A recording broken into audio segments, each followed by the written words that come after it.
This is going to be a fun one. This is another question that I get asked of all the time, and it came from a statement I made. Oh, well, not made, I continually make about music theory.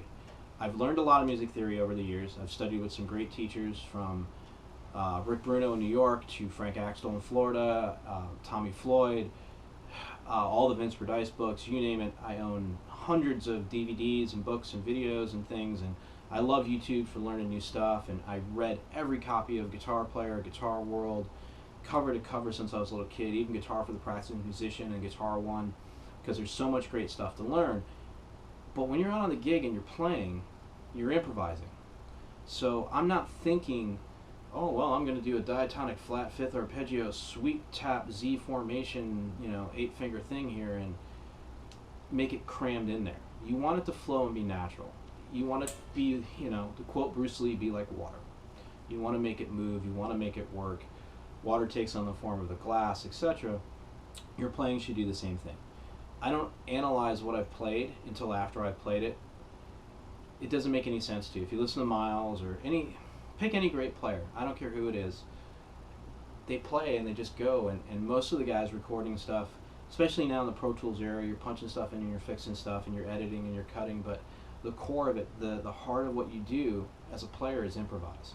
So you want to dig deep and just let everything that you've learned out. And if you've done your homework and you've practiced and you've studied and you've busted out your metronome and you've put the hours in and you've got out of the bedroom, pay attention to that last phrase, got out of the bedroom and go play with people, go sit in at jam nights, do all these cool things so that you can play, then you're going to have this flow and this feel, and then you can analyze it. Take the tape home at the end of the night, your MP3, your audio file, whatever you want to call it, home at the end of the night, and dig in and listen, and then analyze it, and then tear it apart, and say, okay, well, I did this here and I did that there. My partners in the studio, you can talk to Patrick and Daniel, will tell you, when I record a solo for anything, whether it be Lauren or Kid Havoc or whoever, I just go, and we listen back, and we go, that sounds great, or that sounds great, or we hear something, and then if I've got to double it or harmonize it, then I analyze it. And then when I have to relearn it, which is always the fun part for live, then I go down and break it down so I know what I did and kind of improvise and what my thought process was at that point. Really, the biggest thing on here is I want you to just learn every ounce of theory. Understand why the scales and notes work together. Understand why this arpeggio goes with this chord and why this scale works over this progression, and why if you play this note over this is outside versus inside, and all those things that go with it. Learn every ounce of it. Learn how to tap. Learn how to sweep. Learn how to play with 8 fingers. Learn how to play with 1 finger. Play like Django and take two of your fingers together just for a little while to try it, to see what it feels like. Play slide. Don't play slide. Make weird noises. Do the Joe DiOrio thing and close your eyes when you practice. But don't think about it when you step out on the gig. It's not practice when it's on the gig. Nobody wants to hear you crowbar in a lick. Play, just naturally flow, have some fun and enjoy it.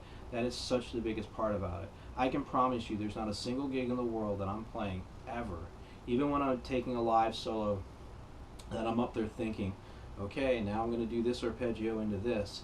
Yeah, my live solo is slightly sequenced out just for time's sake and we know what's going on, but there's a whole 2-minute part there where I just go. Whatever the mood, crowd, vibe feels like, I just run. And some nights it might be harmonic minor, some nights it might be Lydian, some nights it might be major, some night it might be blues.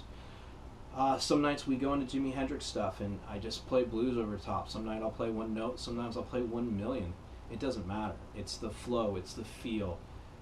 So much of that gets lost in this technology of Pro Tools, and if I can quote Zach Wilde, if they're going to take steroids out of sport, takes Pro Tools out of music. I can't say I'm necessarily against it, but learn everything you can. Everything. I'm going to say it one more time. Scales, arpeggios, chords. Learn how to read music. Big key there. You can pick up now a piece of clarinet music and see something different. A piece of horn music, trumpet, Paganini, Bach, Beethoven. Pick it up, you can read it, pick out what you want out of it, and move on, and use it. And then when you go to the gig, forget all of it, and just play. Have fun. Think of that one. Have a beer, a soda, whatever you want to do.